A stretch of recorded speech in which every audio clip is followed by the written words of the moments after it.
I would like to give thanks to the ancestors, known and unknown, those who have paved the way for us to survive this moment of time and to have a reference point to use as a blueprint to deal with these hellish times we are living in.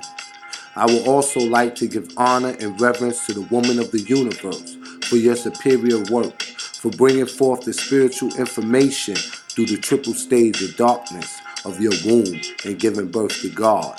We would like to give reverence to the universe and praises to the indigenous. My name is Raheem Shabazz, and this is Necessary Blackness Podcast. Necessary Blackness Podcast, every Wednesday at 6 p.m. with award-winning journalist and filmmaker Raheem Shabazz. This podcast is only for those who are unapologetic, because the mind of the conscious man or woman recognizes no monopoly on truth. Truth is relative and always to be sought. Hey Atlanta, have you heard? True Laundry Detergent is now offering free shipping in the Atlanta area. Just text the word TRUE to 404-493-0523 or give us a call. That's 404-493-0523. True Detergent is 4 times concentrated and perfect for those HE washers. Just 1 ounce removes dirt, brightens fabrics, and leaves each load with a clean, fresh scent. Best of all, True contains no animal products, and it's safe for sensitive skin. Follow us on social media, True Detergent ATL.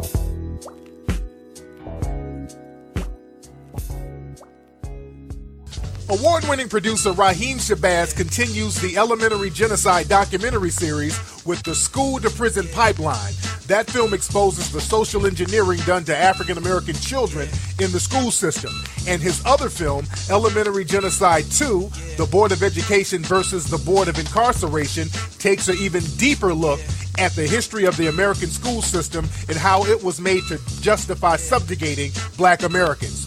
These films are on track to be the most discussed films in Black America. These films feature people like Dr. Boyce Watkins, Dr. Francis Cress Welsing, and many, many more. The documentary is available right now at elementarygenocide.com. That's elementarygenocide.com. Peace and power, Black family. This is your host, Raheem Shabazz, and we are here for another episode of Necessary Blackness Podcast. Today, we're going to talk about the Wilmington On Fire documentary. If you haven't seen this documentary, you must go out and see it. The documentary explores the Wilmington Masquerade of 1898, which was a bloody attack on the African American community by a heavily armed white mob with the support of North Carolina Democratic Party. This event was the springboard for the white supremacist movement and the Jim Crow segregation throughout North Carolina and the American South. It did not become widespread news until Christopher Everett, director and producer, gave us the award-winning documentary. So, ladies and gentlemen, let's welcome Christopher to Necessary Blackness Podcast. Hey, how's it going, Ryan? Man, everything is good on this side, as you know how we do. For those that don't know, tell us about Christopher Everett. My name is Christopher Everett. 34 years old, born and raised in a small town, Laurinburg, North Carolina. I'm a film director, film producer, screenplay writer. I kind of got into film, I would say, right after college. I went to college for graphic arts at King's College in Charlotte, North Carolina. And some years after that, I kind of started, dibbling and dabbling into film somewhat. Just trying to learn from people, man, doing being like a PA, working for free, just to try to learn the game and just trying to get my foot in the door and just really learn what I was doing. And then I would say about 2008, I kind of stumbled upon the history about the 1898 Wilmington Massacre. And I just started researching and just reading books on it and decided by 2010, I wanted to start my own film production company. And the story on the Wilmington 1898 Massacre was going to be my first project. And, thus I created Wilmington On Fire. For those that don't know, can you tell us who are some of the prominent people that appear in the Wilmington documentary? Yeah, we got people familiar with Dr. Umar Johnson. He's in the film. We also have Professor Sandy Darity. A lot of people might be familiar with him. Being on shows like Yvette Carnell's show, Tone Talks. Talking about Black wealth and reparations and stuff like that. He's a big advocate of that, so he's in the project as well. We also have direct descendants of some of the victims of the 1898 massacre in the film also. So it's a wide variety, man. We have a few, known faces like Dr. Umar in there, and we also have a few activists and actual descendants and historians about, who've been on this issue about the 1898 massacre and have researched for years about this event. All these people are in the film. Now, when I watch the film, one thing that I can say is that, brother, you have done your research, and there are a lot of facts in there that I didn't know. And yeah. I definitely was enlightened, and I understand that this film is about the overthrow of the local government, which was trying to force blacks and whites not to vote.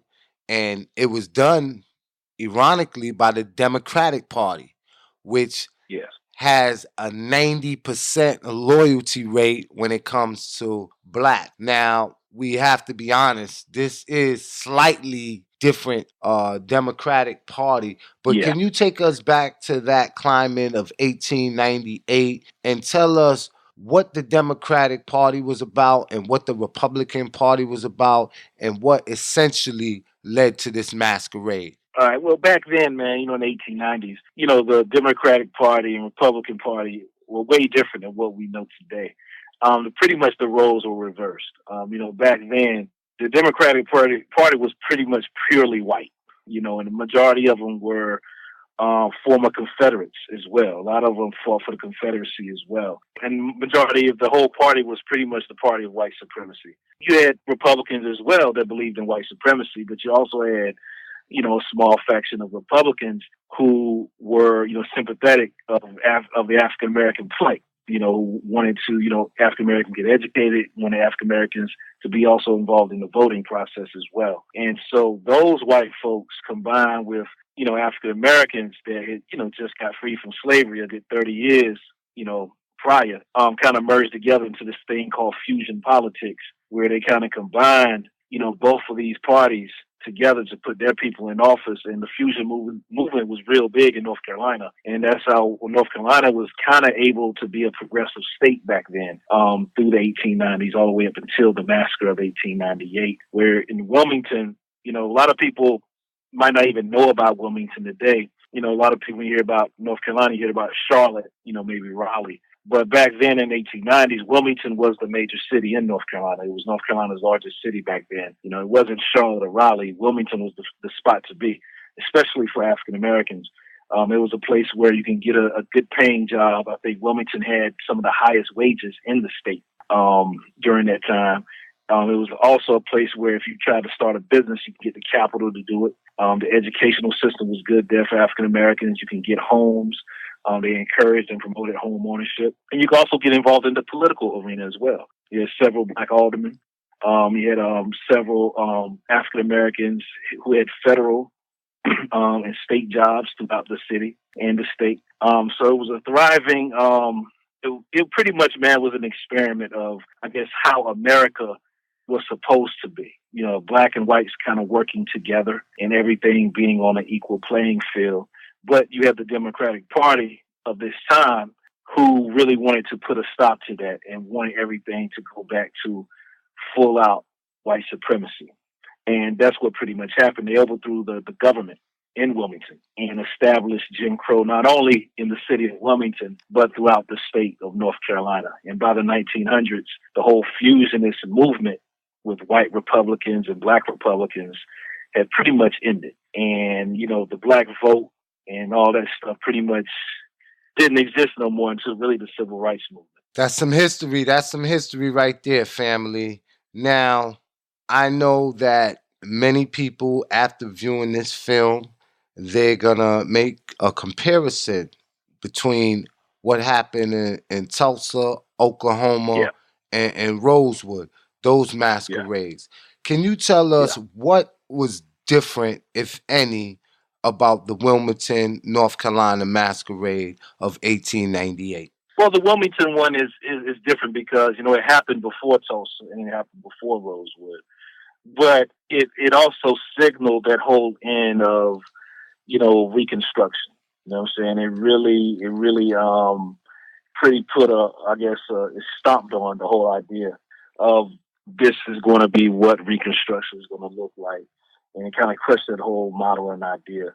And it also is different from really any other massacre throughout history because they actually overthrew the government as well. They pretty much exiled and banished a lot of the African American politicians and business owners, and they took over the whole government. They replaced all of the black police officers, all the black firemen, all the black aldermen, or anybody else who was magistrates, the whole nine. Any black person, and also any white person that were sympathetic to the African American community, they all had to go. And they replaced everyone, whether it was the police department, fire department, aldermen, and including the mayor and other magistrates and judiciaries. They replaced everyone with white supremacists. And you know what I'm saying? And then that was just Wilmington. But then they also did it statewide as well, meaning that they intimidated voters throughout the state. They stuffed ballot boxes and cheated throughout those whole elections. And they had a majority. Now they won the actual legislature, the North Carolina legislature in 1898. And then by the 1900s, they were able to win the governorship as well, which they allowed Charles Brantley Aycock to become the governor of North Carolina. And therefore, they were able to set up Jim Crow as well. So those are the differences with the Wilmington Massacre. Like what it actually did was overthrow not only the government of Wilmington, but also the government of the whole state of North Carolina. This was a statewide white supremacy movement. The Wilmington Massacre kind of kicked it off. And then over the next 2 years, they were able to take fully control of the state. Then they implemented Jim Crow throughout the state. Now, when you speak about voter suppression and segregation and different laws and the overthrowing of the government, 2017, we have Donald Trump in office, and he's pretty much overthrowing the government within the White House because he's firing anybody that's in opposition to him. Do you think something on that magnitude or that level that happened in 1898 could possibly happen in today's time? Oh yeah, definitely. We are, like you just said, we're already really kind of seeing it, and they've actually done it again in North Carolina. We had a new governor, right, come into office earlier this year, and they pretty much, man, we have like a Republican legislature now in North Carolina. So we got a new, our Republican governor messed up so much that I could have ran against him and got elected. So we got another dude to run. He got elected. He's a Democrat. So what they did when he first got in, they pretty much blocked everything he tried to do. They found different loopholes within the laws that were pretty much created back in 1900. They found that haven't changed. They found different loopholes to really block his power and not be able to do anything. So the media around the country started to get word about this, and every media outlet, MSNBC, CNN, all the news blogs, everybody kept bringing up the history of North Carolina, and it all tied back in 1898. And they all kept talking about the similarities of when, the white supremacy movement, the Democratic Party back then, what they did, similar things, to what the state legislature is still doing today in North Carolina. So the stuff is still going on. They're not really doing a lot of what they did back then, like running around with a Gatling gun shooting people. But they're still doing it, but they're doing it within the laws, and they're doing it in the court system, and they're doing it, within, government legislature as well. So it's still going on. I noticed recently that you showed your film at the Black Harvest Film Festival, and you have a couple of upcoming film screenings. Where are some of the places that you expect to film in the future? Yeah, Black Harvest coming up. Cause the festival's already started, but it's coming up. We're showing our film the 17th. We're showing our film on August 17th at the Black Harvest Film Festival. And people can just go check that out. If you're in the Chicago area, it's going to be showing August 17th at the Cisco Film Center, 6 p.m. So definitely go check that out.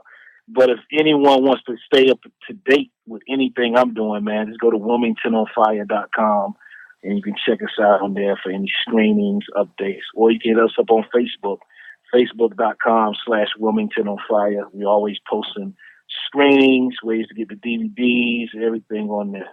Now, I want to let y'all know, family, this is not a relatively new movie. This movie has been out. When the movie came out, brother, officially? We started doing screenings, I say. We had our first screening November 2015, and then we just did like a year tour. And the DVD finally came out in December of this past December. So the film, the DVD and digital downloads been out since December 2016. But I've just been still trying to get it out because a lot of people still haven't heard about it, or they might have heard about it, but just haven't saw it yet. But if anybody's interested in seeing the film is out. Go to WilmingtonOnFire.com, WilmingtonOnFire.com. You can watch it on Vimeo, or you can order the DVD straight from the site.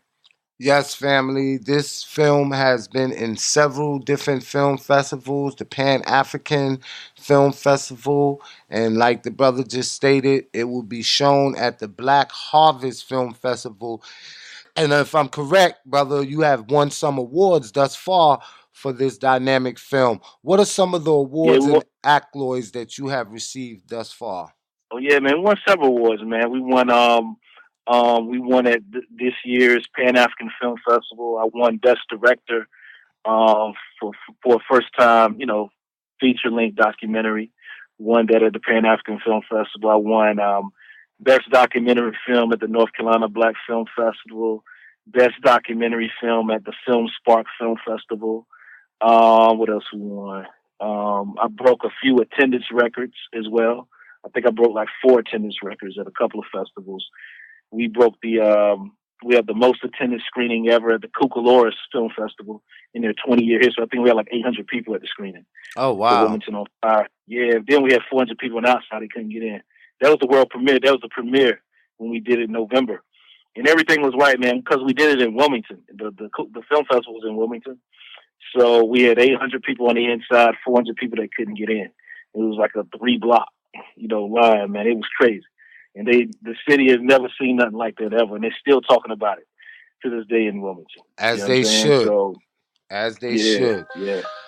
Well, brother, I want to thank you for coming and allowing us to speak to you on Necessary Blackness Podcast. We're going to go to a quick commercial break, and then we're going to come back after we come from a commercial break, and we're going to play a small little excerpt from the trailer so that this can pique your interest and you go out and you support this brother. My name is Raheem Shabazz. Stay tuned. This is Necessary Blackness Podcast. Persons interested in broadcasting a commercial can reach us via email at necessaryblacknesspodcast@gmail.com. Necessary Blackness is distributed on all major podcast platforms: iTunes, Stitcher, iHeart, SoundCloud, Podomatic, and Google Play. We'll also promote your business and product across our various social media networks, reaching over 100,000 people daily. Tune in for the drop. I am Dr. Kira Taylor, and when I'm tired of listening to fake news, I will listen to some real news, and I will check into the Necessary Blackness Podcast with my friend Raheem Shabazz. Raheem Shabazz is one of my guys from way back, and you're now listening to his show, Necessary Blackness Podcast. Stay tuned. This is Akua of Cultivated Roots Media, and I choose to tune in to Necessary Blackness because staying connected to my blackness is very necessary. Peace. This is Prince Culture Law, and I stay tuned into Necessary Blackness Podcast with Raheem Shabazz. Peace and power, this E-Reporting Live, and you're tuned in to Necessary Blackness with my boy Raheem Shabazz. Yeah, this is Professor Ed Garnes, founder of the wonderful From Afros to Shell Toes and Sweet Tea Ethics.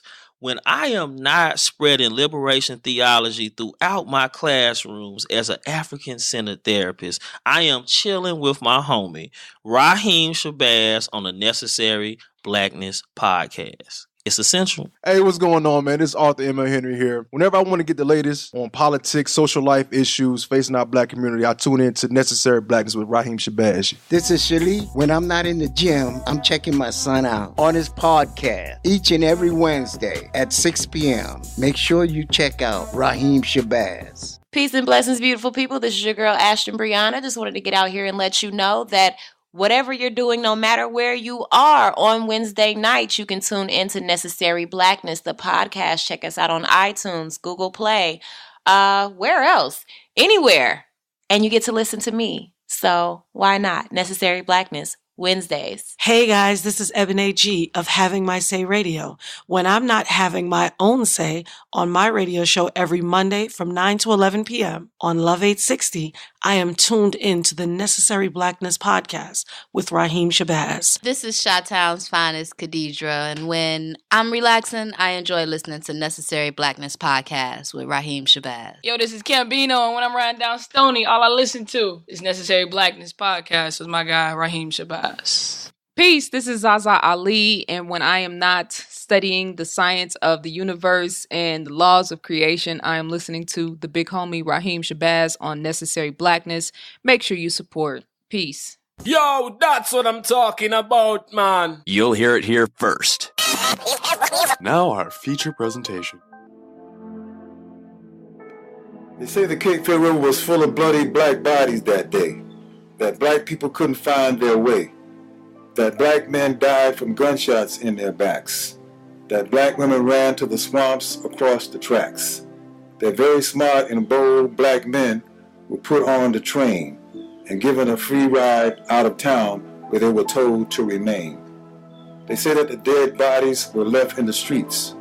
The foul smell was so strong that buzzards circled for weeks, that black babies cried and moaned for their fathers and a bite to eat, that black folks lost all their savings and were left helpless and beat. It had to be done, said the white people who started it. They loved their town until the blacks tried to change it. They took over the city to restore their heritage, they said.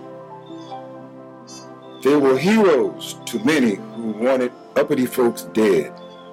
Some folks still don't see anything wrong with what they did, or that any harm was done to the ones who ran and hid. Serious damage was done to the soul of the town. That's why folks want to turn it around. Now is the time to make up for the crime, to help our children learn from our mistake, to ensure that there will be no more 1898.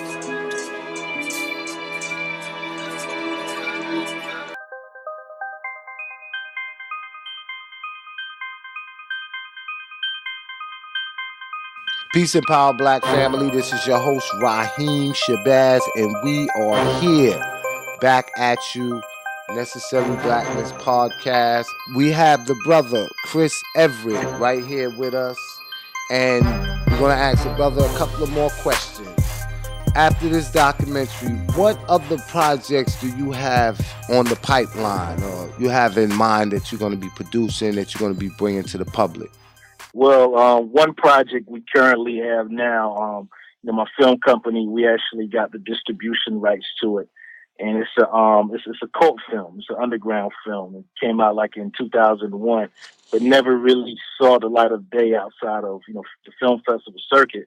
But it's a very powerful film. It's called As an Act of Protest. It's a narrative film, and it pretty much deals with this young actor whose brother was killed, by police officers in New York, and he's trying to figure out, the meaning to his life.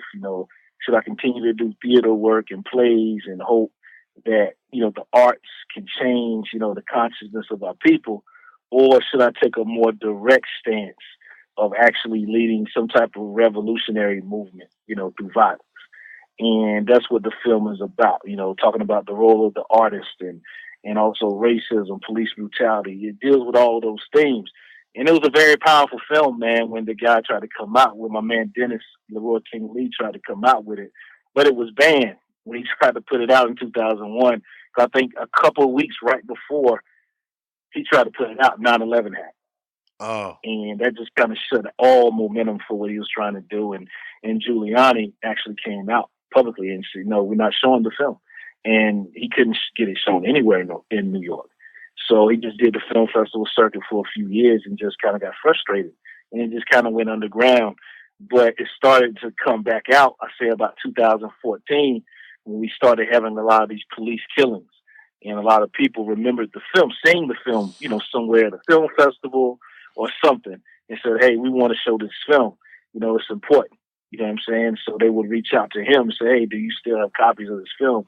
We would like to bring you out, to Chicago or Oakland or whatever like that to show the film and talk about it. And that kind of sparked the interest again. And I was always a fan of his work. And so he said, Chris, I think you're the right person to put this thing out. I like what you've done with Wilmington on Fire on a grassroots level.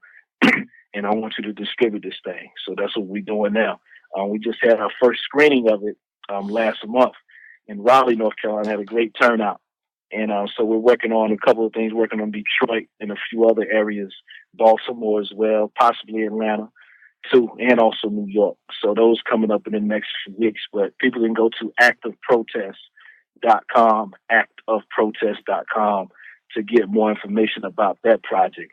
But my next project that I'm actually filming, I'm going to start filming that towards the end of September. It's probably going to be about beginning of October. We're going to film this. We're going to film a documentary on the life, martial arts career, and teachings of Grandmaster Vic Moore. Vic Moore is like one of the first actual professional world karate champions in the United States. He's fought countless people, man. Chuck Norris, Bill Wallace. He did like speed competitions against Bruce Lee. And he's still around teaching, man. And so we're doing that. We're getting a lot of heavyweight martial artists like Steve Muhammad to be in the film. We reached out to Chuck Norris. He's supposed to be in it. We're also getting Frank Dukes. People are familiar with the movie Bloodsport with Jean-Claude Van Damme. Mm-hmm. Van Damme actually played Frank Dukes. That movie was based off of him being in the Kumite. And so Frank Dukes, he actually studied for a little while under Grandmaster Vic Moore. So he's involved. We talked to him a couple weeks ago. He's down to be in it. So it's going to be dope, man. We're going to start filming in October. And, take about, I guess, 4 or 5 months to shoot everything. And hopefully by next fall, next winter, we can go ahead and premiere that thing as well. Yeah, that's a film that I definitely want to see because a lot of people don't understand that a lot of martial arts come from African martial arts, and we heavily dominated that field. And I think a movie such as that will highlight that point. Plus, we need to be out here protecting ourselves anyway. There's no other greater way than to protect yourself than to study the African martial arts system. And it does more than just put you in a position where you're ready so you don't have to get ready, but it also teaches you discipline. I myself is studying African martial arts, and I have a trainer as well. So yeah, brother, I look forward to seeing that movie. I'm definitely going to check out the movie that's out now. Where can they get that at? Is that available for streaming as well? Not yet. We're gonna put that out probably like in February. Like right now, we're just doing screenings, just to build some momentum up. You know what I'm saying? But I'll send you private link. All right. To check it out. All right. Yeah, I'll send you private link to check it out. All right, family. That's it for us here at Necessary Blackness Podcast. Brother Christopher, let everybody know where they can contact you at on social media. Well, anybody can reach out to me directly WilmingtonOnFire.com, WilmingtonOnFire.com, or you can just send me a text message to my phone directly as well. And the number is 910-378-4357, 910-378-4357, in case they just want to hit me up directly. Also, social media, Facebook.com/WilmingtonOnFire, Twitter.com/Wilmington1898, Instagram.com/WilmingtonOnFire. You can hit me up on any of those social media platforms. And you can also get the DVD, digital download at WilmingtonOnFire.com. Also, anybody that's listening that lives in Atlanta, the DVD is on sale at my man Marcus's bookstore, Nubian Books. In what is it, Morrow, Georgia? Yeah, Morrow, Georgia. Morrow. Yeah, Morrow, Georgia. Yeah, Morrow, Georgia. Nubian Bookstore. They have Wilmington on Fire DVDs for sale there. So if you're in the Atlanta area and you don't want to, go online and get it, you just go right to Nubian Bookstore and get your copy. Yeah, shout out to Brother Marcus at Nubian Bookstore. Real good brother. They have a lot of DVDs. They have a lot of books. Yes. Make sure you go out and support that brother. Speaking of films, there is another movie that's slated to be released, and I want y'all to all go out and check it out. The movie is called Gook, and it's a heartfelt film exploring the relationships between Korean and African American families and communities during the LA riots. You can go online and check this out using the hashtag Gook the film. It will be released in LA on August 18th in selected theaters, and then August 25th throughout the country. So make sure y'all go support that film. Very good film. I was able to obtain an advanced screening. I watched the film and I officially co-signed it. Us here at Necessary Blackness Podcast. So family, make sure you get behind this filmmaker and all independent filmmakers that are telling our story. All right, it's time for me to get up out of here, family. I want to let everybody know that August 22nd, we will be releasing Elementary Genocide 3, Academic Holocaust. We are putting the final pieces to the puzzle in place. If you haven't already pre-ordered your copy, make sure you go to elementarygenocide.com so you can get a copy before everyone else. Also, if you haven't already got Elementary Genocide 1, the School to Prison Pipeline, Elementary Genocide 2, the Board of Education versus the Board of Incarceration, make sure you go to elementarygenocide.com and order that copy. And continue, family, to follow us on Twitter, Instagram, Facebook, using the hashtag Necessary Blackness Podcast. My name is Raheem Shabazz, and I'm out of here, and I will see you guys next week. And hopefully I will have my two beautiful co-hosts here joining me. And we're going to do what we do. Peace and love, family. I'm out of here.